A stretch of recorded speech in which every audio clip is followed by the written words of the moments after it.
Hello and welcome to a brand new web discussion by the Sri Lanka Barometer. We've been on X Spaces before, but we thought we'd do something different and bring faces to the names that you hear speaking. A little introduction. The Sri Lanka Barometer is a nationally representative research initiative. It is a survey that is carried out every 2 years in Sri Lanka, and it tracks trends in public opinion on social cohesion and reconciliation. The Barometer initiative is implemented by a coalition, a collective of partners. We have the Strengthening Social Cohesion and Peace in Sri Lanka program, which is implemented by GIZ in Sri Lanka. We have the Center for Poverty Analysis, and we have the Institute of Justice and Reconciliation in South Africa. These three partners come together to drive the initiative in Sri Lanka. And the objective of the Sri Lanka Barometer is to publish findings that can help to inform public discourse as well as influence policymaking on social cohesion and reconciliation in the country. The Sri Lanka Barometer project is supported and co-funded by the European Union and the German Federal Foreign Office. The research framework of the Barometer tool has 8 domains that we actually survey. And one of those 8 domains is the security and well-being. And this is the topic that we're talking about. Are we safe, Sri Lanka? Do people in Sri Lanka believe that the necessary levels of security and well-being have been met for optimum civic life? For this conversation, we have 3 speakers who we are very grateful for in joining us. We have Dr. Gayathri Lokuge from the Center for Poverty Analysis, who is a lead researcher at CEPA. Then we have Sarah Kabir, a researcher and an author whose work has focused on this subject of security and safety, especially with a gendered lens on transitional justice for women in post-conflict Sri Lanka. And we have the lead research consultant of the Sri Lanka Barometer, Dr. Natasha Palansuriya, who will be moderating this discussion. And so now from me, it's over to Natasha to take the conversation forward. Thanks, Shanti, and thanks, Gayathri and Sarah, for joining us today. I think just to give a bit of a setting up for the conversation today, I'll take you through what the security and well-being dimension of the Sri Lanka Barometer means. So back in 2018, the Sri Lanka Barometer conceptualized the survey, the framework for the survey, by speaking to communities around the country to understand what do they mean by the term reconciliation and what are Sri Lankans' aspirations for reconciliation. And through this, 8 dimensions were identified that were important aspects of reconciliation in the Sri Lankan context. I won't go into all of those dimensions today or right now, but one of the aspects or one of the dimensions is security and well-being, and that's where this conversation is coming from and grounded in. So over the past 3 decades or so, the international discourse has shifted from security of states to more security of people and communities, as we call human security. So the concept of security and well-being is kind of built on that premise that a state needs policies and systems in place that recognizes the threats to people's lives, individual and collectively, and also to respond to their aspirations or progress and fulfillment. And then some of the indicators we look at through this is relative household well-being. So we ask respondents of the survey, do they feel they do better or worse than someone in another household in their community or in the country? Then we also go into the threats to household well-being by asking a broad, open question about what is the biggest threat to their household at the present time. We also have a way of measuring experiential poverty through the lived poverty index. And then another aspect, which is more of the security aspect, we look at personal safety and community safety, and also into militarization. So through this discussion today, we're going to draw on some of these indicators and some of the key findings and trends. And with Gayathri and Sarah's input, we hope we can unpack some of these issues. So just to get started, Gayathri, drawing from your work at SEPA, is there, or do you think there's a link between security and household well-being or poverty? For example, is there a propensity for poverty to exacerbate violence? Or what are your thoughts on this from your work? Thank you, Natasha, for the invitation and for the question as well. So you already sort of outlined, I think, some of the conceptual factors that will be, we can draw on for today's discussion, which is human security. So if we take, sort of like a human security kind of approach, and then apply that or look at, individuals and household well-being through a human security angle, then there is a very clear link between safety, security, but also taken in that wide sense of, freedoms, about capabilities, about rights, being aware about someone's rights and their individual and household well-being.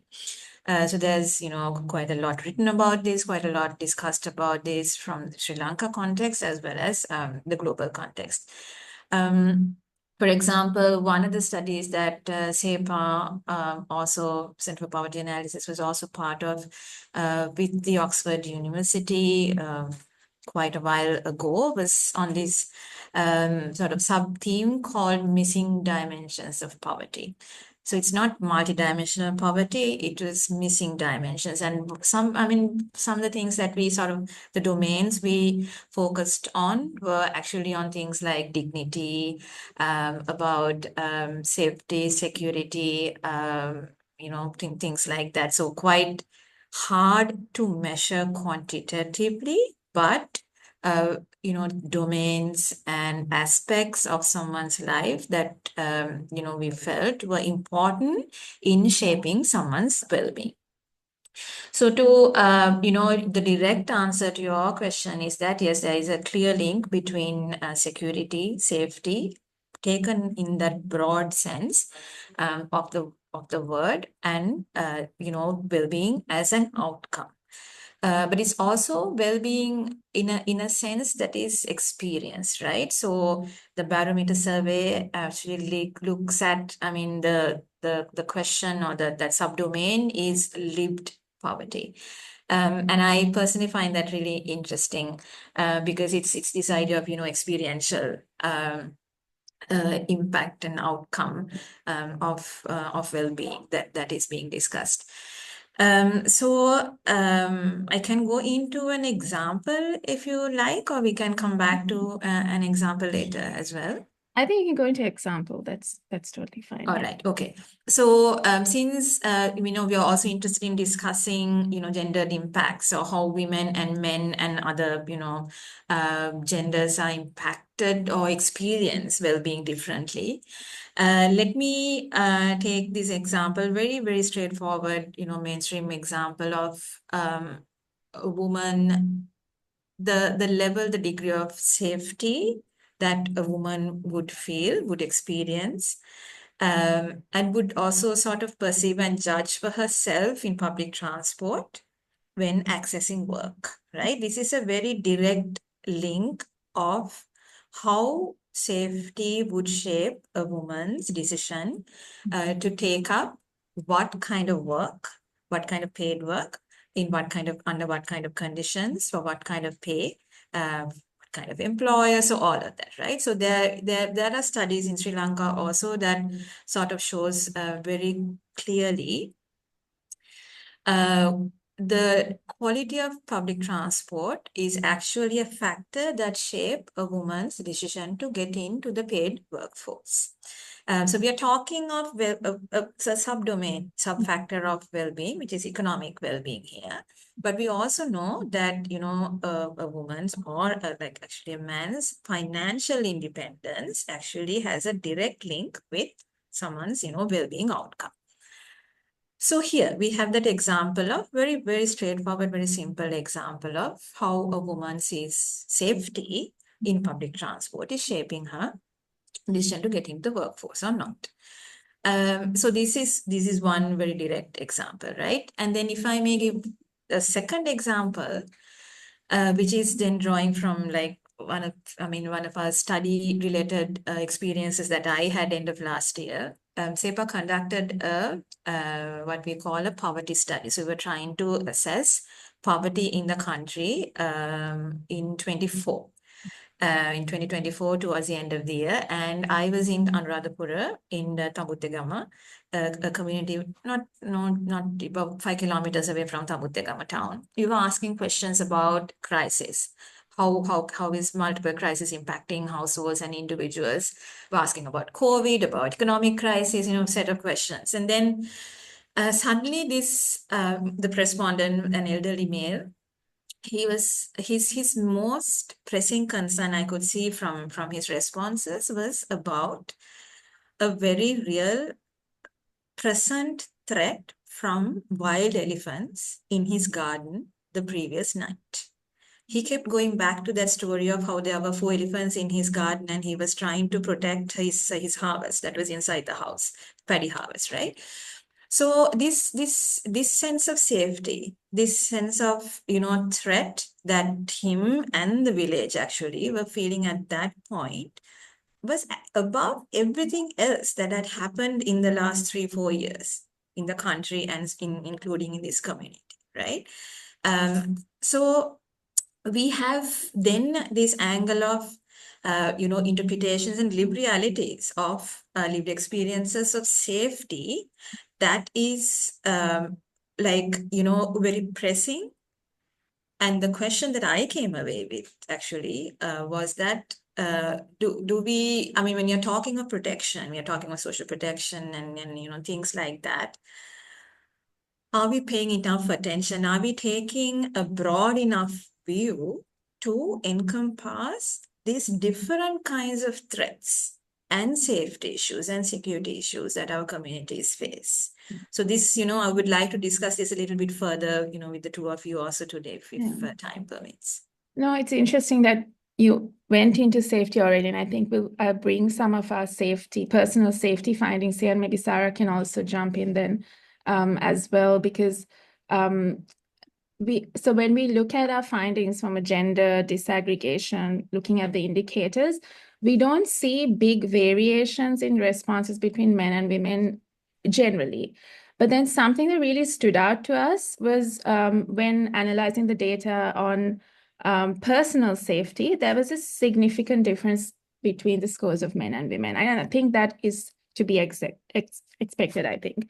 To give some context, a personal safety indicator is measured on a scale by asking a series of questions on how safe someone feels when they're alone in public and at home and during the day and at night. And then based on these responses, we have a mean score of 0 to 10 to measure how the level of personal safety. So 10 meaning feeling really safe. So although the personal safety score is relatively high, so it's about a 7 out of 10, women feel less safe in both instances than men, but even more so at night, with scores dipping a lot more to the moderate, so to a 5, from a 7 to a 5 at night. So I think it's interesting you brought in that aspect of how your safety also impacts every other decision you make, whether it's going to work or whatever you're trying to do in your life. And I would like to see, Sarah, if you have any insights as well from this, do you think these findings allude to the growing safety concerns faced by women, especially when it comes to gender-based violence that we hear so much about, especially these days? It's every day there's 1 or 2 stories coming up about it.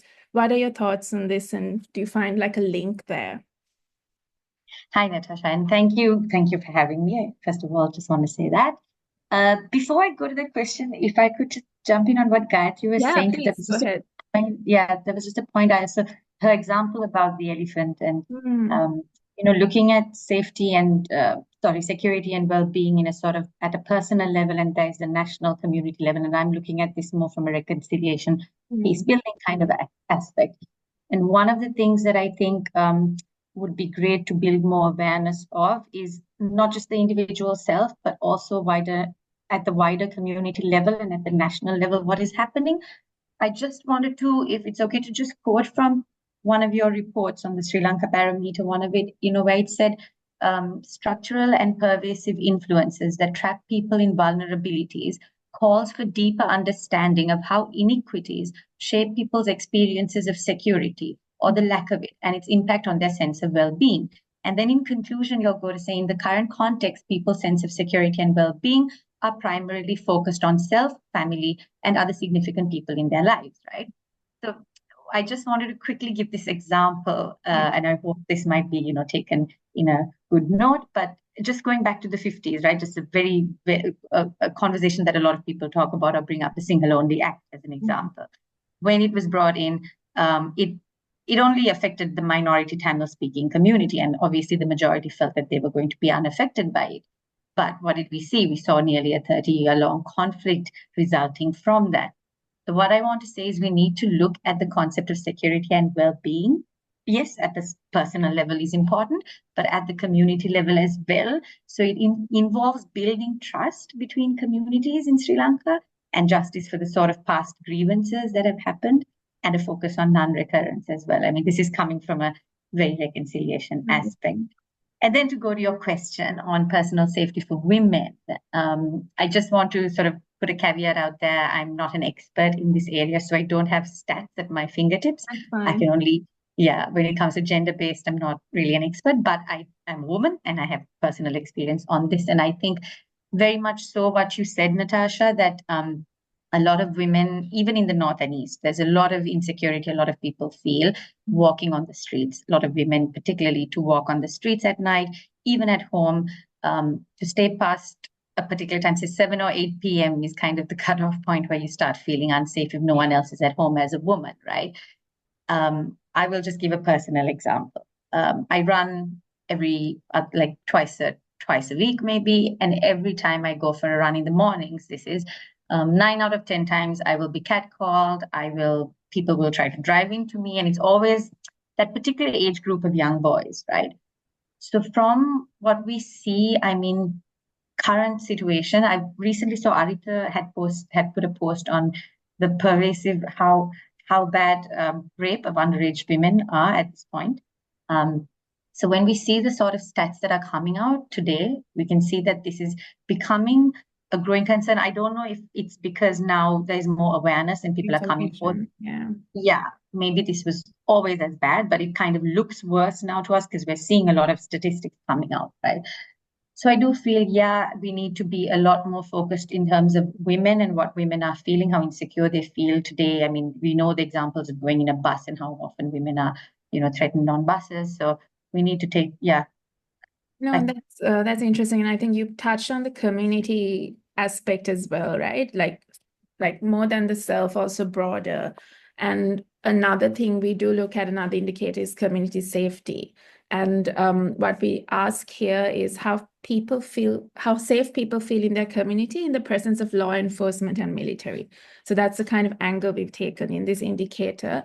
And interestingly, women feel slightly safer in the presence of law enforcement and military than men. And this is when we disaggregate the data by gender, we see that women are giving a higher score for community safety than men.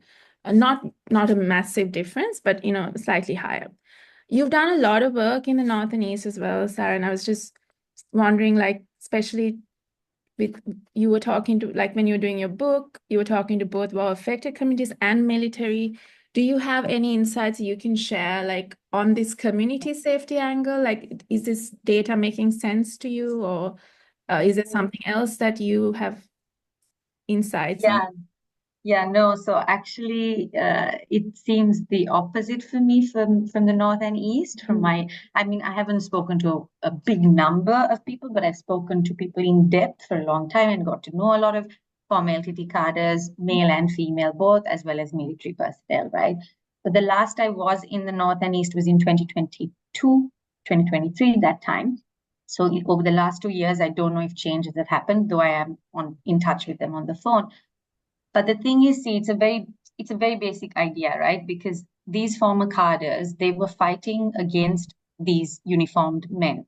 So when they see these uniformed men on the roads, with guns still today. I mean, in 2022, 2023, they were there with guns, right? So when you see them, they do feel a lot less safe. I So think if we do dig in, like, cut the findings across a bit more, maybe cross-tabulate women, gender with the province, or, that might give us a different outlook. And the findings I'm sharing with you today is more at a national level. So I think this does make sense when you kind of go into a specific area or a specific community, it could show differences. So thanks for sharing that. And I think just kind of like going back to the household well-being aspect, I think, Gayathri, we kind of, when you went into the safety aspect, I kind of changed the direction a bit. But it's interesting because we've seen some really interesting findings when we look at the household well-being and threat to household well-being. And over the past 2 to 3 years, we've seen negative trends like in the country when it comes to poverty and economic growth. So something that the SLB survey looks into is asking people the biggest threat to their household well-being. And almost half the population said high cost of living is the biggest threat. And there were other responses ranging from inability to earn an adequate income, lack of access to basic services, a death, disability, or illness of a family member, and so on. We also asked a question more focused on the economic crisis and asking what is the biggest impact of the economic crisis. And about 26% said loss of employment. About the same percentage said about 26% said increase in price of commodities. So these are some of the answers that are coming out. And I know we had a conversation about this at a different forum, Gayathri, where I think you brought up that, some of the gender-specific threats or issues aren't coming up in the survey. And I think because we're looking again at a national level here. So I'd like to see, I wanted to get you to talk about that a little bit more. And what do you think some of these threats that are maybe not getting highlighted at a national level, but are very specific to women, and especially considering that women may bear the brunt of household burdens and, during this time of crisis as well. Yeah. Yes. So, I mean, I think where Sarah sort of, conclude, like where she ended her, previous comment was also about, this need to sort of dig deeper. And I think with a survey like the Barometer survey, which is, nationally representative, and it actually is also sort of like, I don't know whether the correct term is time series, but you do have, it's a repeated survey, yeah? So that is actually like a wealth of information. And you may know that our Department of Census and Statistics, some of the surveys are also getting delayed because of all these, the economic crisis, COVID, and all these other budgetary related issues perhaps that we have. So the household income and expenditure survey, which is really like the go-to for, most of us who study who study poverty, well-being, socioeconomic angles, that's like, sort of the gold mine, and that was also delayed. It was supposed to, the last HIES we have is from 2019. And it's being rolled out. I think they're starting to roll it out only this year, after 6 years. So it's a huge gap. Yeah. So we've also been sort of struggling as at Center SEPA to access this sort of up-to-date data, but the Barometer has that data. So I think sort of disaggregating down to maybe the district level, because I see some of your findings actually in the report by province. Provincial, yeah. But I think district level, and I don't know what level of disaggregation you can go down to, whether divisional level at all is possible. But if that is possible, I think that would be great. But, district level is also good enough. And then sectorally, of course, urban, rural, and the estate sector, right, as defined by the Department of Census and Statistics. And I think we were also having this little chat just before we started this, also about, is it possible to sort of do maybe like, gender focused or women specific kind of small outputs from the survey findings? Yeah, for sure. Because if the results the findings can be disaggregated by sex and not only by household, then that is where you will see the the sex disaggregated, specific findings coming out. Yeah. And in general, in Sri Lanka, it is not easy to do this because most of the time our surveys are at a household level. We are looking at the household as our unit of analysis and not as the individual. So then you can't actually do a sex disaggregation because you don't have data to do that, right? But I understand from you that the barometer has the capacity to do that. I'm correct, That's what we right, do. Natasha? Yeah, we speak to the individuals in the household. So we have the age, gender, all that data, the demographic data. So you can actually not just do a sex disaggregation, you can do like an intersection analysis, right? Absolutely. So that is where you bring in, it can be sex, age, location, for example, right? And then you can bring out these differences. And this is probably when you will see these, differences coming out. I'm not sure to the level of like ex-combatants, it could come out, and probably not, because I don't think, that is like a big enough population. And this is where I think work like the kind of work that Sarah, you do, and, others like you do would be then can feed into a national survey like this. So one of the, and just a reflection on from my side, when we talk of safety gender or safety women, and a very, very critical issue for us right now as a country is about women's political participation. In all kinds of global indices, Sri Lanka is just we are lagging behind. We have regressed like from like 100 places, from somewhere like, 8 or number 6 to we've gone down to 100 something. In these global inequality indices, mostly because of this our women's political participation rates are really low in the parliament and in the other spheres as well, right?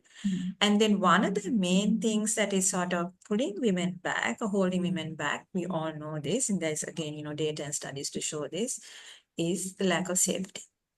Both in-person safety and online safety, right? Because increasingly our political campaigns are now, played out in social media and in these online spaces. So, and we all know, starting from the current prime minister, how much we have, sort of experienced in the last 6 months alone.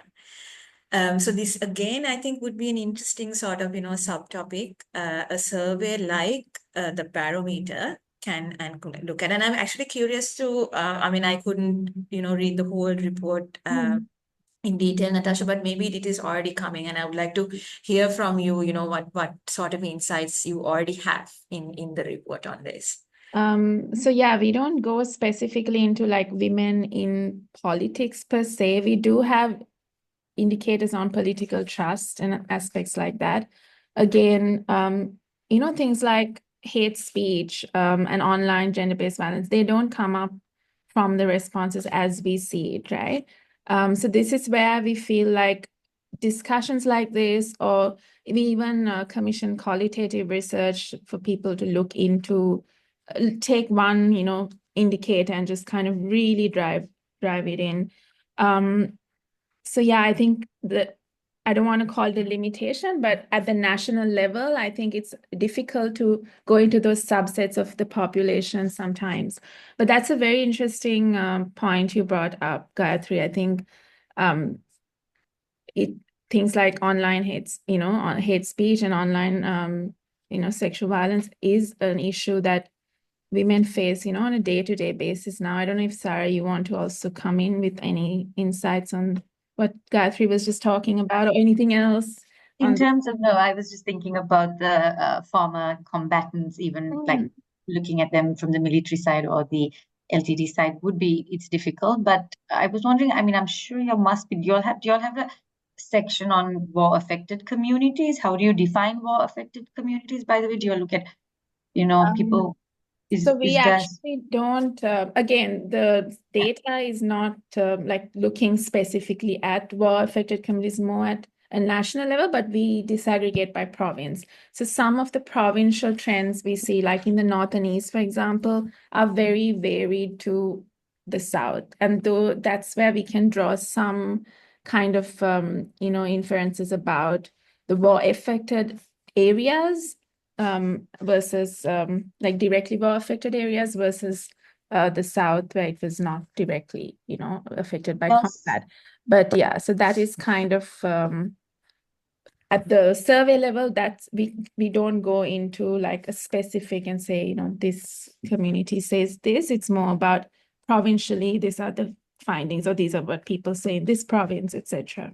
I'd like to hear your thoughts on, in terms of like, when we went ask about household threats, what kind of responses do you think would come up that may be different to what we see at a national level, which is looking more at loss of employment or loss of income, cost of living. That's like the key things that are coming up at a national level. But this is why we want to see, even from a women aspect, like what are some of the things that you think are the threats that are not really being highlighted at the national level? Yeah. So to be honest, though, in the last 2-3 years, though, I do feel I haven't been there on the ground, but there has been a change from whatever conversations I've had with them, especially after the sort of economic crisis, right? So during the economic crisis, I mean, I don't know if this is okay to say, but during the economic crisis, a lot of the former cadres that I was in touch with, they were kind of like, haha, now you kind of know what it feels like to not have petrol, right? And they were like, and now you want us to protest? Like, why should we protest? You guys never protested on behalf of us, So they were kind of feeling a little smug, and fair enough, But now when I kind of spoke to them, especially with the last election results, and to kind of understand what went on there, it seems to be that their current issues are very similar now to what the rest of the island is facing. It's about jobs for their youth. It's about lack of economic resources, lack of empowerment for women. So I mean, I can't say this, No, of course. 100%, but it feels like there's been a shift in these last 2 years from the sort of post-war priorities that were there. It's now kind of gone a little bit further below, even for them. Maybe because time has passed, I don't feel anything has healed, but because time has passed and there are new issues compounding above the past issues, they just need to focus on today and today's reality, right? So I kind of feel that shift has happened. I think getting by day to day is a lot of people's priority now than, even other things. I think, I mean, even when we ask, like our enumerators tell us sometimes, like people are like, why are you asking me these questions now? Especially when we ask about like dealing with the past or memorialization, or, what is the biggest barrier to justice for conflict affected people? People are like, why are you asking me this now? But I think we kind of, complement it, or kind of, I don't know the word there, but by asking the economic questions, because we do understand that this is also an issue, and economic, barriers or economic marginalization can lead to, renewed conflict. So we do have that in our radar as well. But you're right, like people's priority now is about day-to-day issues and how do we get by. Gayathri, would you like to? Oh, sorry, you want to? I just wanted, but I'd like to impress on the fact that the sort of justice for past grievances is still very much sort of a concern that's there. And I think until that is also addressed, just even economic empowerment might not, resolve the sort of deep-rooted, the root causes of conflict that were there. So yeah. No, I think, and also when we do workshops, we've done a few in the North and East as well, and the people there are still talking about justice and accountability, and that is a key concern and a key focus. So definitely not something that should go under the radar for sure. Gayathri, you wanted to? Yeah, so just to put things in a little bit perspective. So, I mean, I totally understand this concern about, questions about, war-related justice, reconciliation, transitional justice kind of conversations. Like I said, we were asking questions about COVID-22, right? 23 and even 24 economic crisis. And this one particular household that I said their preoccupation were with these elephants. So it's also sort of for us, I think, as, researchers, but also not just academic research, right? I think all of us at some point we do want to, either shape policy, just contribute to how decisions are made for people like us. I think it's also, these things are also sort of good, like little wake up calls in a sense, right?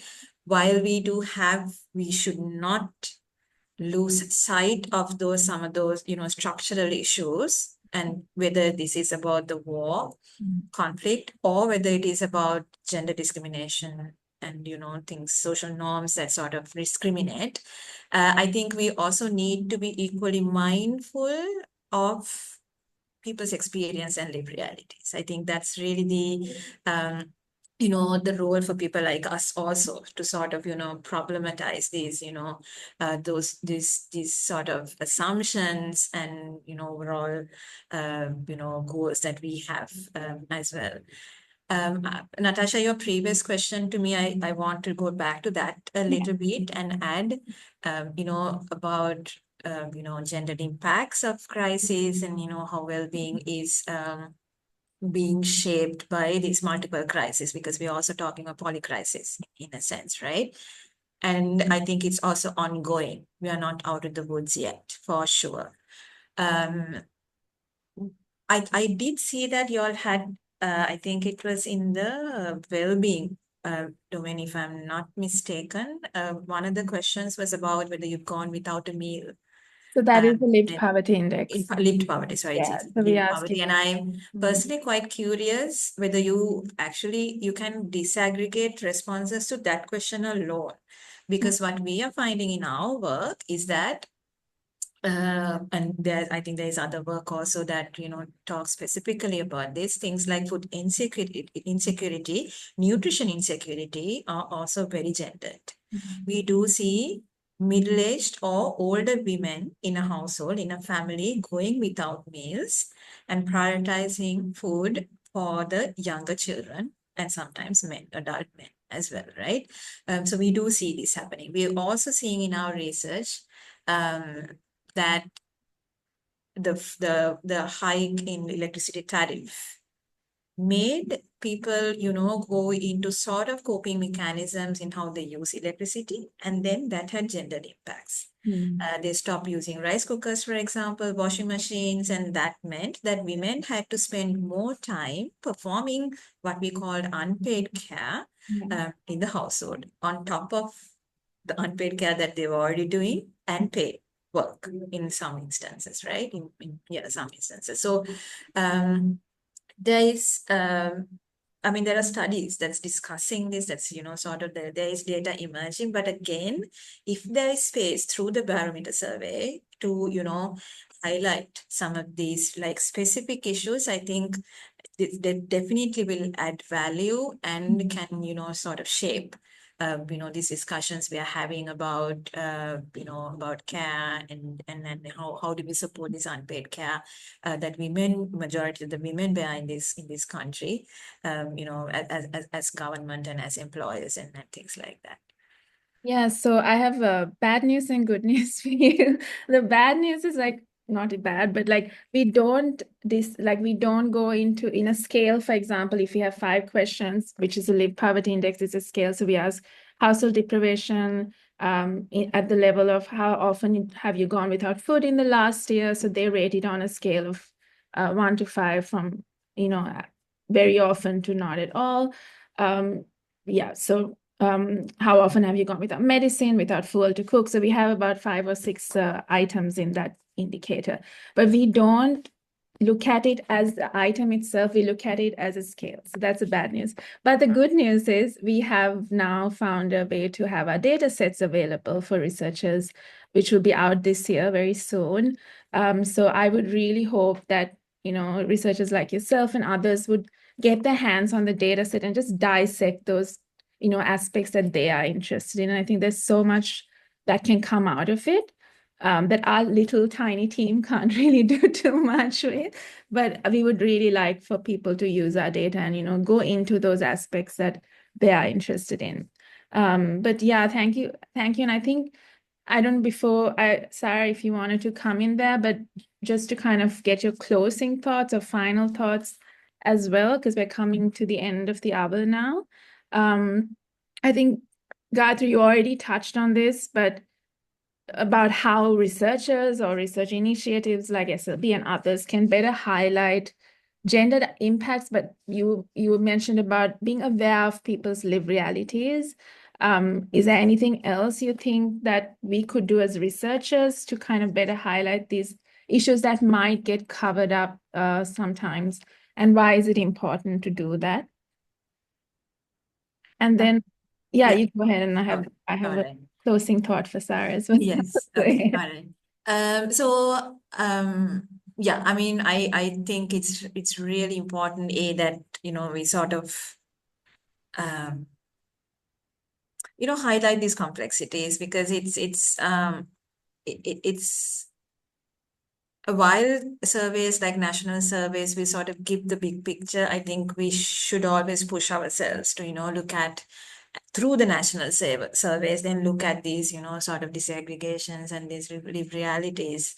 And then, when you combine especially quantitative methods and qualitative methods, that's a really rich, sort of evidence that then, lots of people can advocate. And I'm glad to hear, Natasha, that these data sets will be made available public, because I do know that the UNDP MVI, the Multinational Vulnerability Index, the data set is also made public, if I'm not mistaken. We do definitely have access to that.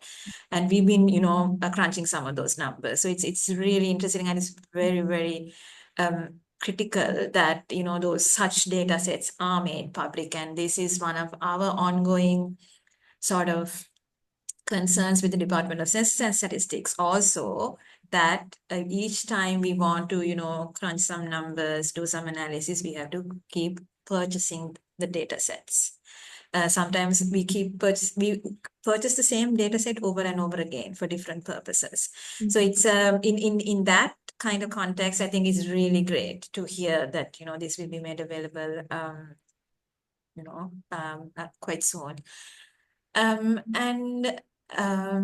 that is about data sharing. And I do hope that, you will also sort of, produce maybe like smaller outputs on some of the focused areas that we've been discussing. I'm sure you have other such, discussions like this, and, other interesting subtopics, themes probably would, did emerge. So it would be great to see, some of that also being made, if your team can handle it, to, see some of that done, but also look at collaborations, because I'm sure, we can, then collaborate on some of that. That'd be great. Yeah.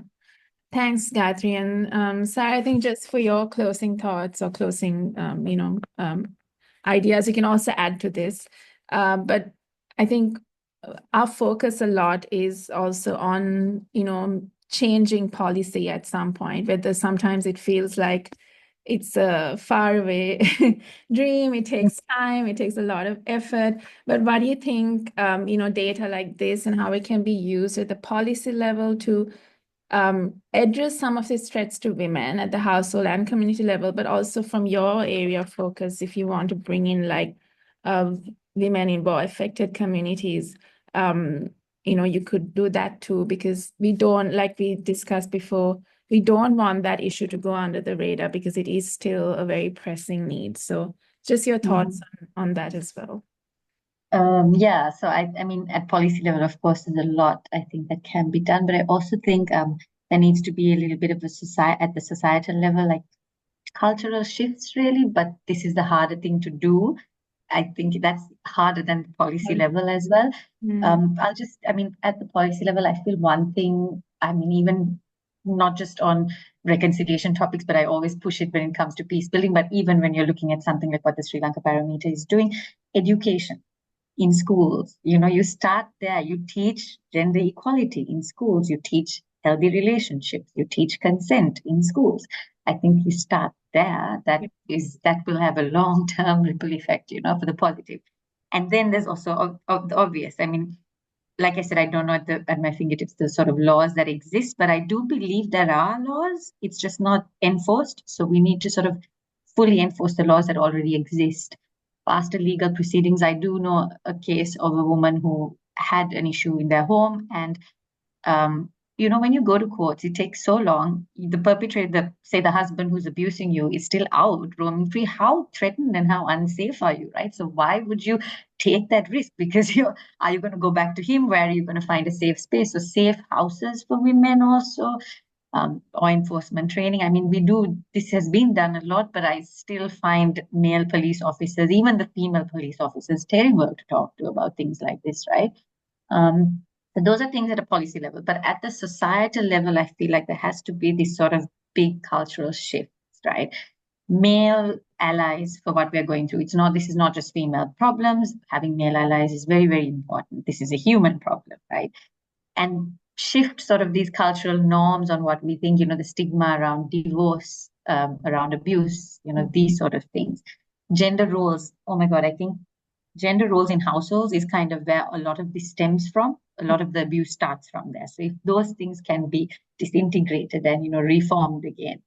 Media sensationalizing abuse stories or these sort of things. And then, I mean, my key thing is I understand the personal level is very important, but I think we need to also look at safety, security, well-being, all of this in a wider national concept, not for altruistic purposes, but because what can affect the sort of marginalized minority community, a small group, it can affect them.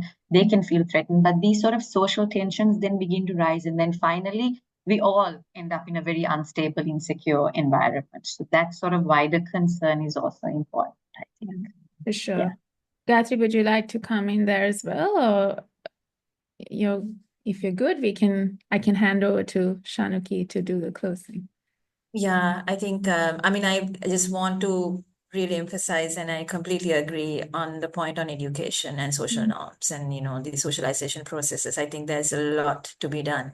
It has to start in the family, in the household, and in the school, in the education system, because, we do see over and over again, lots of issues actually, can be linked to those two systems. So I would also like to stress, and I totally agree, there's a lot that needs to be done on those two spaces.